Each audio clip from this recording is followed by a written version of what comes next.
నమస్తే. నేను ప్రవీణ్ కుమార్. ప్రస్తుతం మనతో పాటు హైకోర్టు న్యాయవాది, సామాజిక ఉద్యమకారులు అలిగే జీవన్ గారు ప్రస్తుతం మనతో పాటు ఉన్నారు. నారాయణఖేడ్ నియోజకవర్గంలో చిన్న పార్టీ కావచ్చు, అనేక పోరాటాలు చేశారు. ఆ పోరాటాల వరకు ఉన్నారా, లేకపోతే న్యాయ వృత్తిపరంగా ఇప్పుడు అక్కడ బిజీగా ఉన్నారా, అసలు సొసైటీ పరంగా ఆయన చేస్తున్నటువంటి సేవా కార్యక్రమాలు ఎప్పుడు చూసినా అభివృద్ధి జరగాలి, యువకులు రాజకీయంలోకి రావాలి, ప్రజల చైతన్యం కావాలనే అంశాల మీద కొట్లాడుతున్నారని చెప్పుకోవడం వరకు మాటల వరకే ఉందా, ప్రాక్టికల్గా ఏమన్నా ప్రయత్నాలు చేస్తున్న అంశాలు ఆయనతో మాట్లాడి తెలుసుకుంటాం. నమస్తే జీవన్ గారు. నమస్తే. నమస్తే. డిఎస్పీలో ఉన్నప్పుడు కలిసాం మనం. తర్వాత దాన్ని పక్కన పెట్టారు, డిఎస్పీ అన్నారు. డిఎస్పీ అయిపోయింది, ఇప్పుడు మళ్ళీ ఆర్పిఐ పార్టీలో ఉన్నారు. ఇవన్నీ సిద్ధాంతం పరంగా మీరు ఫస్ట్ చేసిన ఇంటర్వ్యూలో కూడా అన్నారు, ఎందుకు ఇన్ని పార్టీలు మారాల్సి వస్తుంది అని అన్నప్పుడు, పార్టీలు మారినా జెండాలు మారినా నా ప్రశ్న మారలేదు అని అన్నారు. ఇప్పుడు న్యాయవాదిగా కొనసాగుతున్నారు అంటే ప్రశ్న మారిందా? ప్రజల సమస్యలు ఏదైతే కాలక్రమంలో సామాజిక పరిస్థితులు మార్పులకు అనుగుణంగా మనం ముందుకు సాగుతూ ఉంటాం. ఒకనాడు తెలంగాణ రైతాంగ పోరాటం సాయుధ తెలంగాణ ఉద్యమ పోరాటం సాధించినాం. తర్వాత నెక్స్ట్ స్టెప్ ఆ విధంగా అనేక మార్పులు వస్తూ ఉన్నాయి. ఈరోజు రాష్ట్రంలో కానీ దేశంలో కానీ ఈరోజు సుప్రీంకోర్టు న్యాయమూర్తిని మరియు ప్రధానమంత్రిని, కేంద్ర మంత్రులను కూడా ప్రశ్నించే జెన్జీ మూమెంట్ ఒక యువతరం రాబోతా ఉన్నది. దానికి అనుగుణంగా మనం మార్చుకోవాలి తప్ప మనం ఒకటే అంటే సిద్ధాంతంతో పాటు మనం ముందుకు వెళ్ళాల్సిన అవసరం ఉంటుంది. కాబట్టి ఆ దిశగా మా ప్రయాణం కొనసాగుతూ ఉంది. ఇప్పుడు నారాయణఖేడ్ నియోజకవర్గంలో అందరినీ ప్రశ్నిస్తున్నారు. ఈ ప్రశ్న వరకు సమస్యలు ఎట్లున్నాయి, నియోజకవర్గంలో ప్రజలు ఎట్లా చైతన్యం కావాలి, వాళ్ళని చైతన్యపరచడంలో మీరు చేస్తున్న ప్రయత్నాలు ఏంటి? నియోజకవర్గంలో అనేక సమస్యల మీద ఈరోజు మనం కొట్లాడుతున్నటువంటి ప్రజలందరికీ కూడా తెలిసిన విషయమే. ఒకనాడు ప్రశ్నించలేని ప్రజలు ఇక్కడ పూర్తి ఏంటంటే తెలంగాణ రాష్ట్రంలోనే అత్యంత వెనుకబడిన ప్రాంతం నారాయణఖేడ్ ప్రాంతం. ఇక్కడ కనీసం ఒక గ్రామంలో ఓ పెద్ద మనిషిని ఎదిరించే పరిస్థితి కూడా లేని పరిస్థితుల్లో ఈరోజు మనం అనేక పోరాటాలు చేస్తూ ఉన్నాం. గ్రామాలలో కానీ పట్టణాలలో కానీ అనేక సమస్యలు, రోడ్లు కానీ మురికి కాలువలు కానీ సీసీ రోడ్లు కానీ అనేక అభివృద్ధికి సంబంధించి ఎస్సీ ఎస్టీ బీసీ మైనారిటీ ప్రజలు రాజ్యాధికారం అసలు గత స్వతంత్రం వచ్చిన నుంచి కూడా ఇప్పటి వరకు ఇంకా కొన్ని మార్పులు జరగలేవు గ్రామాలలో. వాటి మీద కూడా మనం అనేక పోరాటాలు చేస్తూ ఉన్నాం. దాంట్లో సోషల్ మీడియా భాగంగా మీరు కూడా దీంట్లో భాగస్వామిగా ప్రతి గ్రామాన్ని మీరు కూడా తిరుగుతూ ఉన్నారు. సర్వీస్ ఎన్నేళ్ళు ఉంటుంది ఈ ప్రజాసేవలో? మార్పు రావాలి, జీవితాంతం ఉంటుంది. ఇప్పటిదాకా ఒక 10 ఏళ్ళు ఉంటుంది. ఈ 14 సంవత్సరాలుగా ఈ 14 ఏళ్లలో మీరు ప్రధానంగా గుర్తించిన సమస్య ఏంటి నియోజకవర్గంలో? దాని పట్ల మీరు ఎట్లా పోరాటం చేసిరు? ఏమైనా సాధించిరా ఈ 14 ఏళ్ళలో? లేదంటే చెప్పుకొని తిరగడం వరకే ఉన్నదా? నేను ఈ 14 లీడర్ న్యాయవాది అని చెప్పుకోవడం వరకే పరిష్కారం అయిపోయిందా, లేకపోతే ఏమైనా పరిష్కారం జరిగిందా? కొట్లాడి 14 సంవత్సరాలలో గణనీయమైనటువంటి ప్రజా చైతన్యం మేము చేయడం జరిగింది. ప్రతి గ్రామంలో కూడా ప్రశ్నించే గొంతుకలను తయారు చేసినాం. అన్యాయం అంటే ఏందనేది మేము ఇట్లనే ఉండాలి, అసలు వాళ్ళకు ప్రభుత్వం అంటే ఏమో అనేది వాళ్ళకు తెలియదు. అసలు ఓట్లప్పుడు ఓట్లు వేయాలి, ఖాళీ ఇక ఓట్లు అయిపోగానే జులుసు తీయడము, వీళ్ళు బంగారం పెట్టే ఏది దసరా పండుగ రోజు మాత్రం బంగారం పెట్టడం అంతే తప్ప మళ్ళీ వాళ్ళ పనులు వాళ్ళు చేసుకురు. కానీ ఇప్పుడు ప్రతి ఇంటి నుండి ఒక లీడర్, ప్రతి గడప నుండి ఒక విద్యావేత్త బయలుదేరుతా ఉన్నాడు. కాబట్టి అది అసలు మనం ఇన్ని రోజులు మనం ఎందుకు వెనుకబాటు గురైనాం అనేది ప్రతి ఒక్క వ్యక్తి కూడా ఇక ఈ రోజు ప్రశ్నిస్తా ఉన్నారు, ప్రశ్నిస్తూనే ఉన్నారు. అలిగే జీవన్ చేస్తున్న ఫైట్ పోరాటం ప్రశ్నకు విలువ ఉందా పాలకుల దగ్గర? పాలకులు అలిగే జీవన్ అంటే వాళ్ళ పాలకుల గుండెలలో గడగడ అయిపోతా ఉన్నది. ఎడగడలాడుతున్నదా వాళ్ళు ప్రతి క్షణం కూడా వాళ్ళకు ఎక్కడి నుంచి ప్రశ్న ఎదురవుతుందో అని వాళ్ళ పాలకుల గుండెల్లో వాళ్ళకు నిద్ర లేకుండా చేస్తా ఉన్నాం. ఈరోజు ప్రజల విజయంగా కూడా మేము భావిస్తున్నాం. ప్రజలకు వాళ్ళు అనేక హామీలను కూడా మేము ఈరోజు మార్కెట్ కమిటీ చైర్మన్ కానీ ఇంకా గ్రామాలలో బీసీల వాటా కానీ ఎస్సీల వాటా కానీ ఈ అనవారైన ప్రజల కోసం మేము నిరంతరం వాళ్ళ మీద లేవనెత్తుతూనే ఉన్నాం. పాలకులకు విమర్శించడం ప్రశ్నించడం పక్కన పెడితే సలహాలు కూడా ఇవ్వాలి. ఇది చెయ్యండి, ఇది కరెక్ట్, ఇది మీరు చెప్పారు గతంలో హామీ ఇచ్చారు చేయండి అని మాట్లాడడం కూడా ఇంపార్టెంట్. ప్రశ్నించడం క్వశ్చన్ చేయడం అంటే ఖచ్చితంగా అది ప్రశ్న వరకు ఓకే, కానీ ఇది చేస్తే కరెక్ట్ ఉంటుంది, ఇది కావాలి నియోజకవర్గానికి. కానీ మీరు ఎప్పుడైనా ఎమ్మెల్యే గారితో కానీ ఎంపీ గారితో కానీ పాలకులు ఇంకెవరితో డిస్కస్ చేసిరా? లేకపోతే రోడ్డు మీద నిలబడి కేవలం పార్టీ నాయకులు ఇట్లున్నారు, అనగదొక్కారు, సేవ అంటే అభివృద్ధి చేయట్లేదు అని విమర్శ పక్కన పెట్టి మీరు నేరుగా ఇది కావాలి నియోజకవర్గానికి నుంచి పర్ఫెక్ట్ అడిగారు ఏదైనా అంశం మీద? మేము ప్రతిరోజు సోషల్ మీడియా ద్వారా కానీ అనేక మాధ్యమాల ద్వారా కానీ మేము వాళ్ళకు విజ్ఞప్తి చేస్తూనే ఉన్నాం. ప్రజలకు ఏం కావాలనో, ప్రజలు పలానా సమస్యతో బాధపడతా ఉన్నారు, ప్రజలకు అవసరాలు, ప్రజలకు ఉచిత విద్య, ఉచిత వైద్యం, ప్రజలకు కావలసినటువంటి వాళ్ళకు ఏవైతే ఏదైతే హక్కులు ఉన్నాయో, ఈరోజు ఎస్సీలకు సంబంధించి మార్కెట్ కమిటీ చైర్మన్ పదవి దాని గత ప్రభుత్వంలో వాళ్ళు ఇవ్వలేరు, బీఆర్ఎస్ ప్రభుత్వం. ఈ ప్రభుత్వంలో కూడా ఇంకా ఇప్పటి వరకు కూడా ఇస్తలేరు. వాళ్ళకి ఇవ్వాలని మేము డిమాండ్ చేస్తా ఉన్నాం.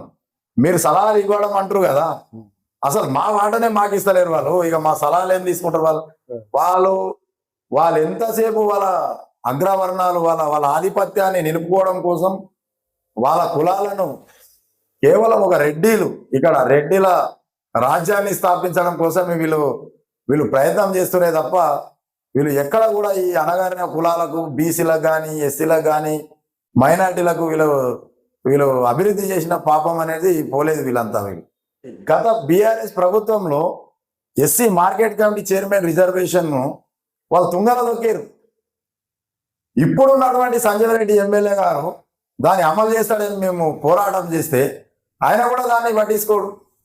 అంటే వీళ్ళు అక్కడ భూపాలరెడ్డి, అది ప్రతిపక్షంలో ఉన్న భూపాలరెడ్డి అధికారంలో ఉన్నప్పుడు ఆయన తొక్కుతాడు మమ్మల్ని.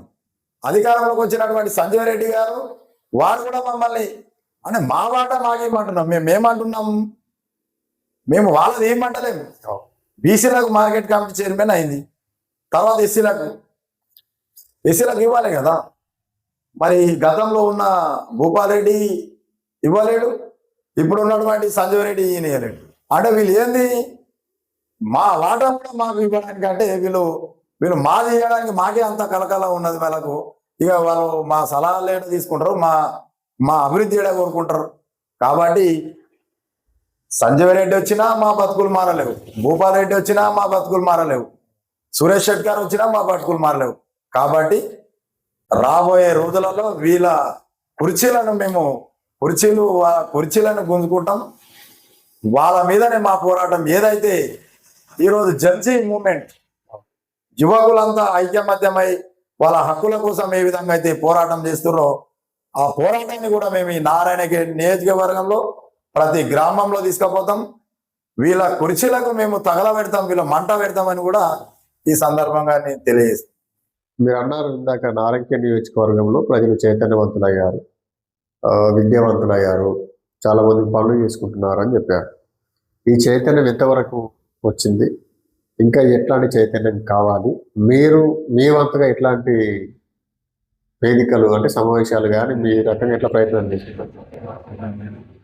చైతన్యం వచ్చింది, కానీ ఆ చైతన్యం దసరా పండుగ గ్రామం నుండి ఆటోలు కట్టుకొని, లారీలు కట్టుకొని, బండ్లు కట్టుకొని వాళ్ళ ఇళ్లలో పోయి వాళ్ళకి బంగారం పెట్టి వాళ్ళ కాళ్ళు మొక్కి అలా మెప్పు పొందడం కోసం వచ్చింది చైతన్యం తప్ప మరి మా ఊరికి ఇది కావాలి, మా ఊరికి రోడ్డు కావాలి, మా ఊరికి ఒక స్కూల్ కావాలి అనేది రాలే. ఇంకా వీళ్ళు కేవలం వాళ్ళ మెప్పు పొందడం కోసం వాళ్ళకి పోయి శాలువాలు కప్పుడు బంగారాలు పెట్టుడు దీంట్లోనే వచ్చింది తప్ప మరి మా సమస్యలు ఇవి ఉన్నాయి, మాకు ఇవి కావాలి, రోడ్ల సమస్యలు ఉన్నాయి, ఇక్కడ అనేక సమస్యలు ఉన్నాయి కదా, వాటి మీద ఏనాడు కూడా వీళ్ళు ప్రజలు మాట్లాడే పరిస్థితి లేదు.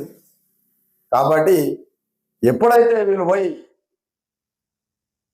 మెప్పు కోసం కాకుండా మాకు మా భవిష్యత్తు కోసం, మా పిల్లల భవిష్యత్తు కోసం మాకు ఒక మంచి హాస్పిటల్ కావాలి, మాకు ఒక మంచి స్కూల్ కావాలి, లేకుంటే మాకు మంచి రోడ్లు కావాలి మాకు అనేవి వీళ్ళు అడిగిన నాడే ఈ నియోజకవర్గం చైతన్యం అయితే తప్ప ఇది కాదని కూడా మేము ప్రజలను కోరుతా ఉన్నాం. మీరు ప్రశ్నించండి, పాలకులను నిలదీయండి. గ్రామాలలో వాళ్ళు ఇచ్చిన హామీలు, వాళ్ళు అనేక ఎలక్షన్లలో అనేక హామీలు ఇచ్చారు, ఇది చేస్తాం, అది చేస్తాం, ఇది చేస్తామని.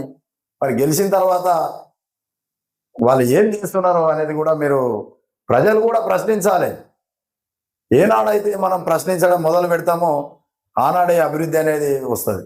వాళ్ళు ఏదైతే టికెట్ల కోసం ఈరోజు వాళ్ళు పాకులాడుతూ ఉన్నారు, టికెట్ రాకపోతే వాళ్ళు ఈరోజు పార్టీలు మారుతూ ఉన్నారు. ఈరోజు ఇదే సంజయ్ రెడ్డి గారు టికెట్ ఇవ్వకపోతే ఆయన పులి గుర్తు తీసుకొని వచ్చాడు. ఇదే భూపాల్ రెడ్డి గారు టికెట్ ఇవ్వకపోతే ఆయన పార్టీ మారుతూ ఉన్నారు. మారుతారు వాళ్ళు టికెట్ లేకపోతే వాళ్ళు మారుతూ ఉన్నారు. మరి మనం అభివృద్ధి చేయకపోతే మేము పార్టీ మారుతామని మీరు హెచ్చరించాలి మీ ప్రజలందరూ కూడా. అలిగే జీవన్ గారు ఇప్పుడు ఆర్పిఐ పార్టీలో ఉన్నారు, ఒక న్యాయవాదిగా ఉన్నారు. ఈ న్యాయవాదిగా అయితే ఎట్లా కొనసాగుతూనే ఉంటుంది. పార్టీలు ఇప్పటికైనా ఒక వేదికగా ఉండి ప్రజలు చైతన్యపరుస్తూ, లేకపోతే రానున్న ఎన్నికల్లో పోటీ చేసుకుంటూ ఉంటారా, లేకపోతే వాతావరణం మారిన కొద్ది రానున్న రోజుల్లో అట్లనే మారుకుంటూ పోతుంది? రానున్న రోజుల్లో దక్షిణాది రాష్ట్రాలైనటువంటి తెలంగాణ, ఆంధ్రప్రదేశ్, తమిళనాడు, కేరళ, ఈ రాష్ట్రంలో ఉన్నటువంటి ప్రాంతీయ పార్టీల నుంచి మొదలు పెడితే ఏదైతే పేద ప్రజల కోసం కొట్లాడే అన్ని పార్టీలను కూడా మేము కలుపుకొని ఒక మహోన్నతమైన ఉద్యమాన్ని తెరలేపుతాం. ఎందుకంటే ఈ పార్టీలు అసలు ఈ నారాయణ నియోజకవర్గంలో కేవలం కాంగ్రెస్ పార్టీ, తెలుగుదేశం పార్టీ, ఈ ప్రజలకు ఈ రెండే పార్టీలు తెలుసు. కానీ ఇక్కడ ఒక బహుజనుల కోసం పార్టీలు ఉన్నాయి. బహుజన్ సమాజ్ పార్టీ, ధర్మ Samaj party, Republican party of India, RPI party. ఈ ఆర్పిఐ పార్టీ అనేది బాబాసాహెబ్ అంబేద్కర్ పెట్టిన పార్టీ. ఇది స్వతంత్రం రాకన్నా ముందే బాబాసాహెబ్ ఏదైతే 1950 ఆయన మరణించకన్నా ముందే ఆయన పెట్టడం జరిగింది. ఇప్పుడు వంట చూడు, చెట్టు పేరు చెప్పి కాయలు అమ్ముకున్నట్టు కేవలం కాంగ్రెస్ పార్టీ నేను అని కొంతమంది పుట్టి నుంచి మేము కాంగ్రెస్ పార్టీ, మా తాతలు కాంగ్రెస్ పార్టీ, మా కొడుకులు మా మన్మలు కాంగ్రెస్ పార్టీ, కానీ మన అభివృద్ధి ఏది? నువ్వు పార్టీ అదే పార్టీ ఉన్నది, మన అభివృద్ధి కూడా మారలే కదా. మరి నేను అదే జెండా పట్టుకొని ఇక అదే తిరుగుతా. నేను బీఆర్ఎస్, ఇక నేను తెలంగాణ ఉద్యమం చేసినాం, కేసీఆర్ ద్వారా మేము వచ్చినాం. మరి కేసీఆర్ అంటే మేము చేయలేమా? మేము తెలంగాణ కోసం పోరాడలేమా? మరి 10 సంవత్సరాలు ఎక్కడ పోయింది అభివృద్ధి? కాబట్టి ఎక్కడైతే అభివృద్ధి జరగలేదు ఆ పార్టీని కూలబెట్టాలి, జెండా కాలబెట్టాలి. మనకు న్యాయం చేయని పార్టీలు, మరి మనకు న్యాయం చేయనప్పుడు ఆ పార్టీలు ఇంకెన్ని రోజులు? అది కేవలం మేము జెండాలు కట్టడం కోసమేనా? ఈరోజు టిఆర్ఎస్ పార్టీ ప్రతి గ్రామంలో ఉద్యమం చేసిన యువకులు ఉన్నారు, వాళ్ళని విస్మరించారు. మరి ఇక నేను అదే పార్టీలో ఉంటా, నేను అదే చేస్తా అంటే అది కాదు కదా. పార్టీలు ఉన్నాయే మన కోసం. ఈరోజు తెలంగాణ వస్తే మా బతుకులు మారుతాయని అన్నాం, ఎక్కడ మారలేవు. ఆ పార్టీకి అలబెట్టాలి జెండాలను, కొత్తగా నూతనంగా రావాలి చైతన్యం. ఈరోజు కాంగ్రెస్ పార్టీ ఇంకా కూడా గ్రామాలలో అది కట్టుబడి ఉన్నారు. వాళ్ళు భూములు కోల్పోయారు, వాళ్ళ అనేక త్యాగాలు చేసిరు, వాళ్ళకి ఇంకా అదే పరిస్థితి ఉన్నది. మరి ఇప్పుడు ఎస్సీలు ఏం పాపం చేసిరు? వాళ్ళకి మార్కెట్ కమిటీ చైర్మన్ ఇవ్వాలి కదా. మరి తరతరాలుగా వాళ్ళు మోసపోతా ఉన్నారు. కానీ కేవలం వీళ్ళు పార్టీల జెండాలు మాత్రమే మోయాలి, వాళ్ళు సభలకు జనాలను తరలించాలి. ఈరోజు మీటింగ్ ఉన్నదంటే వాళ్ళందరినీ ఎస్సీలలో ఉన్నటువంటి మాలమాది వాళ్ళందరినీ చెప్పి వాళ్ళకు ఇంత బీరు బిర్యానీ ఇంత కోటలు దాపి ప్రజలను వాళ్ళ మీటింగ్లకు తరలించుడే తప్ప ఇక్కడ న్యాయం జరుగుతూ ఉన్నది. మొన్న ముఖ్యమంత్రి వచ్చిండు సంగారెడ్డికి, వెళ్ళిపోయారు అంత పార్టీలకు పోయి వీళ్ళంతా కాంగ్రెస్ పార్టీ. మరి ఎక్కడ న్యాయం జరుగుతుంది? ఎక్కడ అభివృద్ధి జరుగుతుంది? ఇది మాకు ముఖ్యం. కానీ ఒకటే పార్టీలో ఉండాలి. వాడు సచ్చిందాకా ఇక జెండా మోసి మోసి ఇక అల్లనే చావాలంటే కాదు. ఎక్కడైతే బిఎస్ పైన డిఎస్ పైన ఏ పార్టీ అయినా ఏదైతే ప్రజల కోసం పనిచేస్తే ఆ పార్టీలకు మేము మోస్తాం. కానీ నువ్వు ఉత్తగా ఈ పార్టీలను మీరు మోయాలి, వీటిని జెండాలను మేము అలిగే జీవన్ ప్రతి గ్రామానికి పార్టీని తీసుకపోతే మేము ఆ టికెట్లు అమ్ముకుంటాం. మేము సంగారెడ్డికి వచ్చి ఇక్కడ టికెట్లను ఉన్నోనికి అమ్ముకుంటామంటే ప్రసక్తే లేదు. ఖచ్చితంగా ఏ పార్టీ అయినా సరే కానీ ప్రజల వ్యతిరేకంగా, ప్రజల అభివృద్ధికి వ్యతిరేకంగా ఏదైతే ప్రయాణిస్తాయో వాటికి ఖచ్చితంగా మేము గుణపాఠం చెప్తాం. ఆ జెండాలను కూడా కాలబెడతామని కూడా మేము తెలియజేస్తున్నాం. రైట్. ఇది అలిగే జీవన్ గారు స్పష్టంగా చెప్తున్నటువంటి, పార్టీలు మారండి, టికెట్లు రాకపోతే పాలకులే పార్టీని మారుతా ఉన్నారు. మా తాతలు అదే పార్టీ, మేము అదే పార్టీ అని చెప్పేసి ఉన్నారు తప్పితే మరి అభివృద్ధి ఏది అని చెప్పేసి వారు ప్రశ్నిస్తున్నాం. కాబట్టి మీరు అభివృద్ధి చేయకపోతే పార్టీలు మాత్రం కొత్త పార్టీలు తెస్తాం, ప్రజలు ఏదైతే ప్రజల వైపు పనిచేస్తున్నాయో వాటిని మాత్రం సాగు చేస్తామని చెప్పేసి ప్రజలు ఈ ఎట్లయితే ఎంచుకుంటారో అప్పుడే అభివృద్ధి జరుగుతుందని చెప్పి చెప్తున్నారు.